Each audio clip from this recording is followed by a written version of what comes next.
வணக்கம் நட்புக்களே. இதோ நவராத்திரி நெருங்கியாச்சு. கொலு வைக்கிற வழக்கம் இருக்கோ இல்லையோ, நிறைய பேர் வீட்டில் ஏதாவது ஒரு சுண்டலோ பாயசமோ கலந்த சாதமோ பண்ணி சுவாமிக்கு நைவேத்தியம் பண்ணுற வழக்கம் கண்டிப்பாக இருக்கும். வேலைக்கு போகிறவங்களுக்கு ஆஃபீஸ் கிளம்புறதுக்குள்ளே இதில் ஏதாவது ஒன்று பண்ணிவிட்டு அவசரமாக கிளம்ப வேண்டிய சுச்சுவேஷன் இருக்கும். ஸோ அந்த மாதிரி ஈஸியாக பண்ணுற மாதிரி quick and easy sundal recipe ஒன்று தான் இன்றைக்கி பார்க்க போகிறோம். அதுக்கு ஒரு சின்ன கப்பில் பாசிப்பருப்பு எடுத்துட்டுருக்கேன். தென் கொஞ்சமாக பச்சை மிளகா தேவைக்கேற்ற மாதிரி, டேஸ்ட்டுக்காக மாங்காய் பொடியாக கட் பண்ணியிருக்கேன், கருவேப்பிலை அண்ட் தேங்காய் துருவல். இப்போ ஒரு சின்ன இல்பச்சட்டி எடுத்து முதல்ல இந்த பாசிப்பருப்பை கொஞ்சம் இல்பச்சட்டி சூடானோடனே அதில் போட்டு ஒரு 30 செகண்ட்ஸ் பெரட்டிக்கணும். பாசிப்பருப்பு வாசனை வர வரைக்கும், இல்லைன்னா அது கை பொறுக்கிற சூடு வந்த உடனே நிறுத்திக்கலாம். 30 செகண்ட்ஸ் நல்லா வறுத்த உடனே இப்போ அதில் தேவையான அளவு ஜலம் விடுறேன்.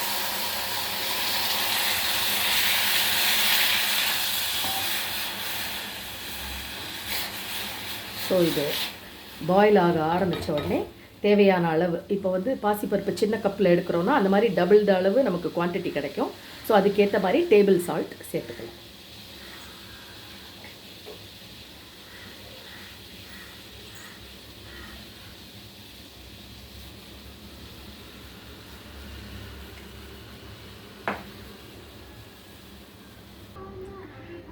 தண்ணி கொதி வர ஆரம்பிச்சிருக்கு.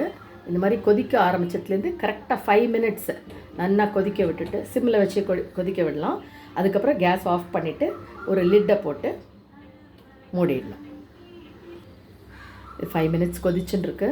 இந்த பாசிப்பருப்புக்கு மட்டும் வேகிற பதம் ரொம்பவே இம்பார்ட்டண்ட்டு. அதிகமாக வெந்துடுத்துனாக்கா அது குழஞ்சு போயிடும். சுண்டல் நல்லா வராது, உதிரி உதிரியாக வராது. அதனால கொஞ்சம் கேர்ஃபுல்லாக கரெக்டாக 5 மினிட்ஸ்க்கு மேலே இந்த தண்ணியை கொதிக்க விட வேண்டாம். ஸோ இப்போ லைட்டாக நம்ம உப்பும் போட்டிருக்கோம், அதுக்கு தேவையான சால்ட்டும் போட்டாச்சு.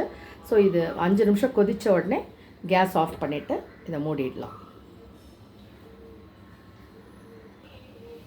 5 நிமிஷம் நல்லா கொதிச்செடுத்து இப்போ நான் கேஸ் ஆஃப் பண்ணிவிட்டு இதை ஒரு லிட்டை போட்டு க்ளோஸ் பண்ணிவிடுறேன். 5 நிமிஷம் நல்லா கொதித்து 5 நிமிஷம் அப்படியே அதை ரெஸ்டிங்கில் விட்டுருக்கோம் மூடி போட்டு. அதுக்கப்புறம் இந்த மாதிரி ஒரு வடிகூடையில் எடுத்து அதை போட்டுன்ட்டேன். அதே எலுப்பச்சட்டியை அலம்பி தாளிக்கிறதுக்கு எடுத்துக்கலாம். எலுப்பச்சட்டி காஞ்ச உடனே ஒரு 2 ஸ்பூன் தேங்காய் எண்ணெய் விட்டுக்கலாம். எண்ணெய் காஞ்ச உடனே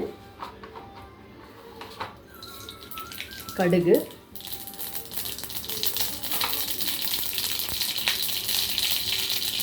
கொஞ்சம் மஞ்சப்பொடி, பெருங்காயம் தாளிச்சுக்கலாம். அதுக்கப்புறம் இந்த நறுக்கி வச்ச பச்சை மிளகாயையும் கருவேப்பிலையும் போட்டு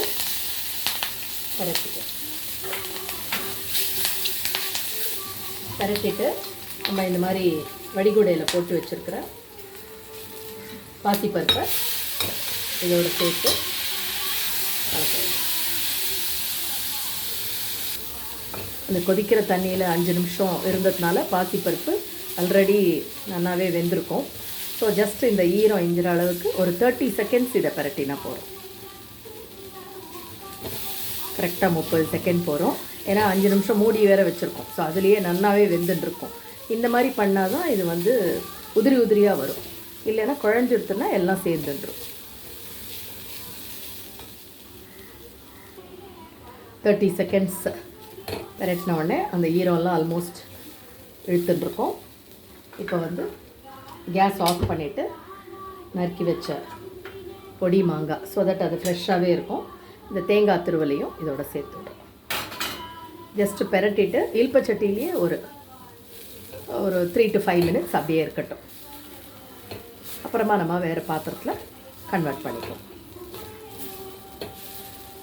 இவ்வளோ போலன்னு உதிரியாக வந்திருப்பார். இப்போ சூட்டில் இன்னுமே நல்லா தட் இஸ் சாஃப்டாக ஆகிக்கும்.